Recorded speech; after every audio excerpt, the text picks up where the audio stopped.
All right, let's jump right into a topic you are absolutely going to see on the wards: hypothyroidism. We're going to break this down with a super practical, high-yield guide, really tailored for you as a trainee, covering everything from making the diagnosis to the finer points of management. So, what's our game plan? Well, we're going to follow the patient's journey, just like you would in real life. We'll start with how they look when they walk in the door, then figure out the diagnosis, find out why they have it, learn how to treat it, and wrap up with a couple of those tricky, high-stakes scenarios you've got to be ready for. Okay, so first things first, it all starts with the patient sitting in front of you.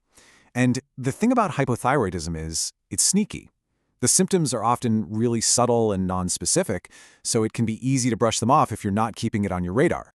Now, the trick here isn't about finding one single symptom, it's about seeing the whole constellation.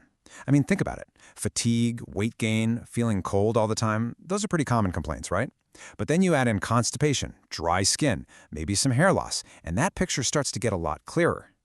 And that last one, the delayed relaxation of deep tendon reflexes, oh man, if you see that on your physical exam, your hypothyroidism alarm should be ringing loud and clear. So, this brings us to the million-dollar question. You've got this clinical picture, your suspicion is high. What's your next move? What's the one test you're going to order to move from, I think this might be it, to, I know what this is? So, how do we actually lock in this diagnosis? Well, the good news is the diagnostic algorithm is super straightforward. You really just need a couple of key lab tests. And the answer is TSH, thyroid stimulating hormone. This is the absolute cornerstone. Just think back to your physiology, that whole pituitary thyroid feedback loop. When the thyroid gland starts slacking off, the pituitary senses it and yells louder by pumping out more TSH. So that elevated TSH, it's our first and most sensitive warning sign that the thyroid is failing. And this leads to a huge clinical pearl. Please follow this two-step process. Don't just order the whole thyroid panel right out of the gate. It's not necessary. You start with the TSH. Only if that comes back high do you reflex to a free T4. It's way more efficient, it's more cost-effective, and it's just better medicine. So when you get those labs back, here's how you put it all together. If you have a high TSH and a low free T4, that's clear-cut overt hypothyroidism. The thyroid is definitely failing. But what if you have a high TSH and a normal free T4? Well, that's what we call subclinical hypothyroidism.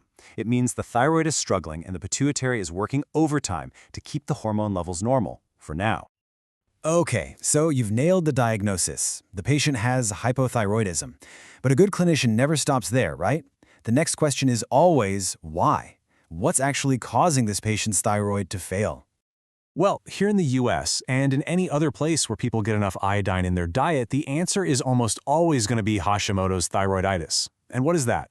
It's a classic autoimmune disease where the body's own immune system basically attacks the thyroid gland, causing chronic inflammation and slowly destroying it over time.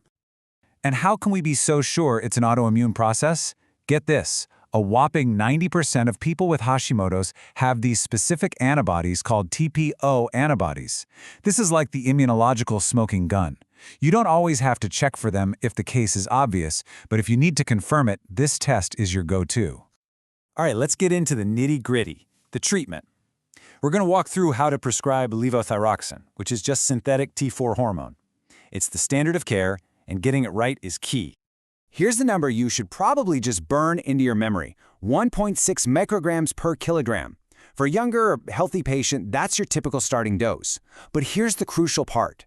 You calculate it based on their lean or ideal body weight, not their total weight, because the hormone doesn't really get into fat tissue. This is how you get them to the right level without a ton of guesswork. But, and this is a really big but, you do not start everyone on that full dose. For any older patient or anyone you know has heart disease, the mantra is start low and go slow.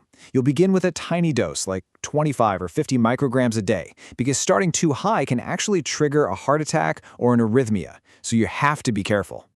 You know, writing the prescription is only half the job. Your counseling is what makes the treatment actually work. You have to tell your patients these things. You must take this on an empty stomach. You have to wait a full hour before you have breakfast or even your morning coffee.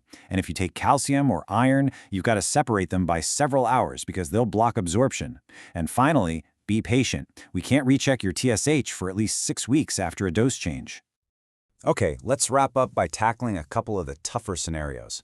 that gray area of subclinical disease, and the full-blown medical emergency known as myxedema coma. So this is a question you will get asked all the time in clinic. Your patient's TSH is high, but their free T4 is still normal. Do you start them on medication? The answer isn't a simple yes or no. It's a bit more nuanced. Here's a pretty good way to think about it. If the TSH is consistently over 10, yeah, pretty much everyone agrees you should treat. Now, if it's in that gray zone between 5 and 10, that's a judgment call. You're probably going to lean towards treating if the patient is young, if they're trying to get pregnant, or if they have really classic symptoms. But be really cautious with the very elderly, because a slightly elevated TSH can just be a normal part of aging for them. And now, for the scariest end of the hypothyroidism spectrum, myxedema coma.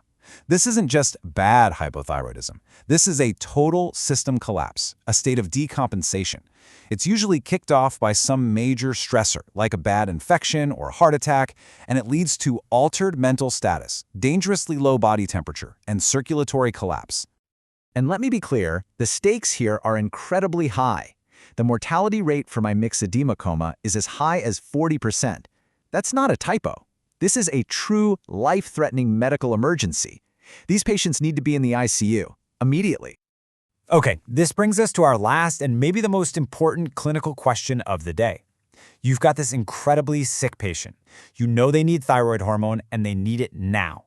But there's one other critical medication you absolutely must give them first to prevent a life-threatening complication. What is it? Think about your adrenal axis and what happens in severe stress. Getting this step right can literally be the difference between life and death.